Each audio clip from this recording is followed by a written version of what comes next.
तभी उसकी नजर एक राशन की दुकान पर पड़ी। पुट्ठा उस दुकान में घुस गया।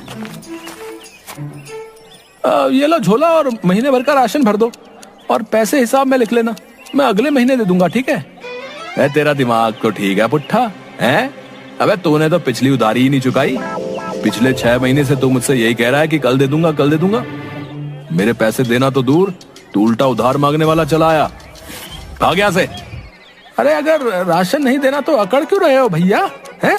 आपको किसी गरीब की बेइज्जती करते हुए शर्म नहीं आती? अबे तू पिछला उधार दिया नहीं और नया उधार मांगने और आ गया। तेरी आरती उतारू क्या है बे? देख पुट्ठा, मैं तुझे 1 रुपए का भी उधार नहीं देने वाला। सबसे पहले पिछली उधारी चुका और उसके बाद जो भी सामान खरीदना है नगद खरीद। तभी दुकानदार के पास उसका नौकर भोला आ गया। दुकानदार भोला से बोला, अरे भोला, वो जो समोसे वाला है, उससे तू मेरी पत्नी का हार छुड़वा आया क्या? हाँ साहब, मैंने उसे पूरे पैसे दे दिए। भोला की बात सुनकर पुट्ठा सोच में पड़ गया। उसने आंखों के इशारे से भोला को अपनी ओर बुलाया। इतनी बड़ी राशन की दुकान का मालिक होकर इसने उस समोसे वाले को अपनी पत्नी का हार क्यों दे दिया? अरे वो समोसे वाला जो है ना, समोसे के साथ साथ ब्याज का भी काम करता है। मालिक को पैसों की जरूरत थी तो उन्होंने अपनी पत्नी का हार समोसे वाले के यहाँ गिरवी रख दिया।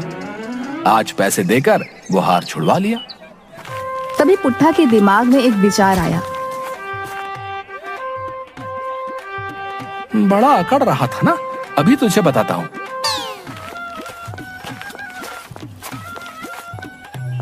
पिछली उधारी कितनी थी मेरे ऊपर? सब मिलाकर पूरे 5,000 रुपए। मैं जानता था तुम मुझे उधार नहीं दोगे, इसीलिए मैं अपनी पत्नी की अंगूठी चुपके से ले आया था और मैंने उसे 10,000 रुपए में समोसे वाले के पास गिरवी रख दिया था।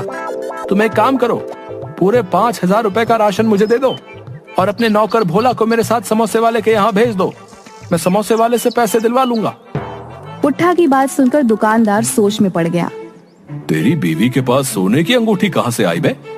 अरे मैं कामचोर हूँ, लेकिन मेरी बीवी अच्छे परिवार की है।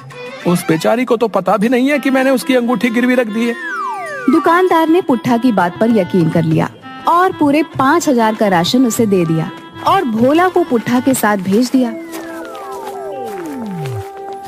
पुट्ठा उस समोसे वाले से दूर जाकर खड़ा होकर बोला, अरे समोसे वाले भैया। जी भैया, वो 10 का पैकेट तुम भोला को दे देना। ठीक है भैया। भोला ने समझा कि पुट्ठा 10,000 रुपए की बात कर रहा है। पुट्ठा भोला से बोला, 10 का पैकेट ले, अपने मालिक के मुंह